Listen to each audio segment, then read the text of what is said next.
Hello, my name is Derek Oglesby, and today we're going to be showing the proper use of calipers. So for this video, you're going to need two things: a set of calipers, and for me, I have a 6-inch pair of dial calipers, and something to measure. And for me, I have a top of a card holder. So step one, you're going to want to open the calipers. Step two, you're going to want to inspect for any dirt or grime or anything like that. Step three would be using a clean towel to clean that off. You want to make sure to pay extra attention to the jaws or the surfaces that you're going to be measuring from. So in this case, you're going to want to make sure there's no dirt or debris or anything sharp on there. Any amount of that can lead to inaccuracies in your measurements. Next, step four, you're going to want to calibrate these to the expected range of lengths that you're expecting to measure. So if you were to have something that you're measuring that you know is going to be around 1.25 inches, for example, you're going to want to find a set of gauge blocks and calibrate those to read or to have 1.25 inches, because those are highly specific values. Then you would zero this out by rotating this dial until it reads 0 on that. These are accurate to 1/1000th of an inch, and there are some that go a little bit higher than that, but for these types of calipers, that's generally the range that you're expecting. So there are 4 ways to read these. They're using the inside jaws here, the outside jaws here, the step in between this surface, and the depth using the surface distance from this flat here and this length here. So for the first use, we're going to be using these inside jaws here. Make sure to add as much of a bite as you can get away with. The further in you are, the more accurate the measurement, because the jaws can deflect if you add too much pressure, or the material can dent and it can cause deformation and inaccuracy in your overall measurements. So whenever you're measuring, you're going to want to make sure to add a little bit of a wobble so that whenever you decrease the distance between the jaws using this thumb wheel, you can feel that it's square on there.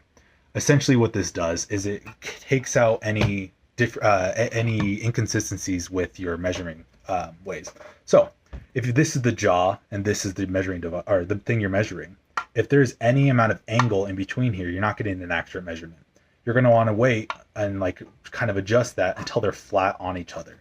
This will prevent any sort of inconsistencies and inaccuracies in your measurement.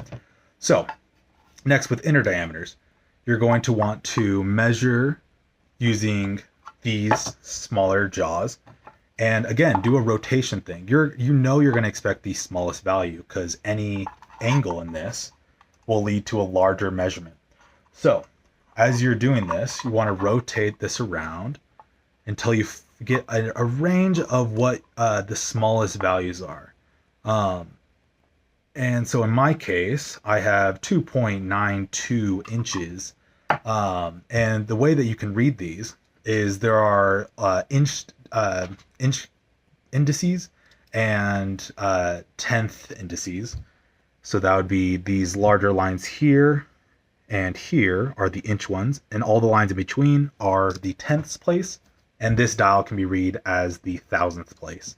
So those are the this has an accuracy of 1/1000th of an inch.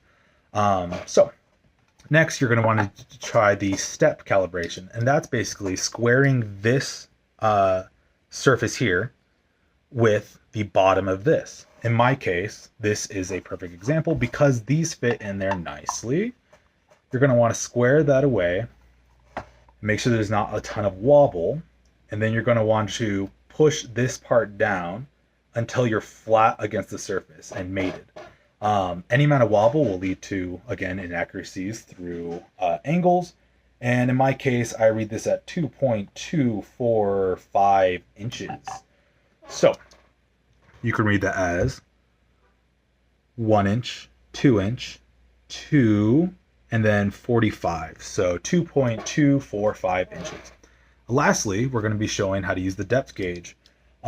This one, it can lead to some inaccuracies because the further out this is extended, any amount of angle between this can add some deformation to this. It'll bend, essentially.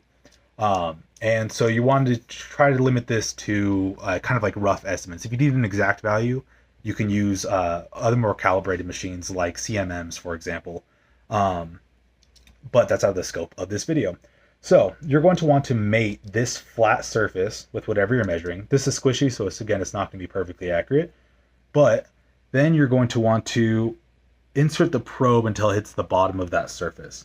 In this case, it's squishy, so it doesn't have exactly a flat surface, but the same rules apply. You're going to want to make sure to kind of wobble it around until you feel that it's a flat on there. So in this case, I measure this at about 1.85. So we know that this is at a depth of 0.185 inches or 185 thousandths of an inch. Next, that completes the measurement portion of this video. And so in order to do the rest of this video, we need to keep in mind that keeping these tools clean and free of dirt is primary to making sure that these last a long time. So you're going to want to wipe down any dirt and debris that have come up from the measuring process. You're going to want to grab something called M1 oil or machining oil, and you give it a light spray over the whole thing and clean that off. Whenever you're storing these, you want to make sure that there's a slight gap in between, because over time, especially through varying heats, these can expand and contract, and if they're closed, they can cause damage to the measuring system. Next, you're going to want to close the box and store safely wherever you store your measuring equipment. Thank you for coming to my video, and have a good day.